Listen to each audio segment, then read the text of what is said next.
Welcome to tech talk by Sharafu. നിങ്ങളുടെ വാഹനത്തിന്റെ കാലാവധി 20 വർഷം പൂർത്തീകരിക്കാൻ പോവുകയാണോ?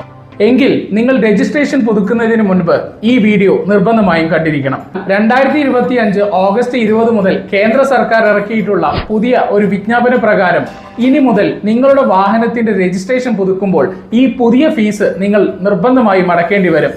കാറുകൾക്കും മോട്ടോർ സൈക്കിളുകൾക്കും ഉൾപ്പെടെയുള്ള വാഹനങ്ങളുടെ രജിസ്ട്രേഷൻ പുതുക്കാനുള്ള ഫീസാണ് പല മടങ്ങ് വർദ്ധിച്ചിരിക്കുന്നത്.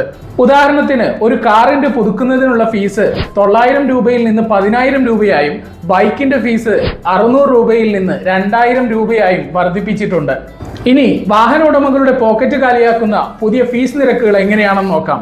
ഇൻവാലിഡ് കാരേജ് വാഹനങ്ങൾക്ക് 100 രൂപയും മോട്ടോർ സൈക്കിൾ അഥവാ ബൈക്കുകൾക്ക് 2,000 രൂപയും 3 വീലർ വാഹനങ്ങൾക്ക് 5,000 രൂപയും കാറ്, ജീപ്പ്, വാന് തുടങ്ങി LMV കാറ്റഗറിയിലുള്ള വാഹനങ്ങൾക്ക് 10,000 രൂപയായും ഇമ്പോർട്ട് ചെയ്ത 2 വീലർ 3 വീലർ വാഹനങ്ങൾക്ക് 20,000 രൂപയായും ഇമ്പോർട്ട് ചെയ്ത കാറ്, വലിയ വാഹനങ്ങൾ എന്നിവയ്ക്ക് 80,000 രൂപയായും മറ്റു വാഹനങ്ങൾക്ക് 12,000 രൂപയുമായാണ് പുതിയ നിരക്കുകൾ പ്രഖ്യാപിച്ചിട്ടുള്ളത്.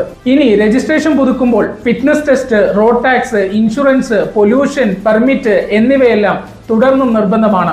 നിങ്ങളുടെ വാഹനത്തിന്റെ റീ രജിസ്ട്രേഷനുമായി ബന്ധപ്പെട്ട് എന്തെങ്കിലും സർവീസുകൾ ആവശ്യമാണെങ്കിൽ നിങ്ങളുടെ അടുത്തുള്ള CSC കേന്ദ്രങ്ങളിലോ അതല്ലെങ്കിൽ ഞങ്ങളെ കോൺടാക്ട് ചെയ്തോ നിങ്ങൾക്ക് ഈ സേവനം ലഭ്യമാക്കാവുന്നതാണ്. ഇതുപോലെ ഇൻഫോർമേറ്റീവ് ആയിട്ടുള്ള കൂടുതൽ വീഡിയോകൾക്ക് വേണ്ടി ചാനൽ സബ്സ്ക്രൈബ് ചെയ്യാനും വീഡിയോ ഷെയർ ചെയ്യാനും ഫോളോ ചെയ്യാനും മറക്കരുത്. അടുത്ത ടെക് ടോക്കുമായി വീണ്ടും കാണാം. ബൈ.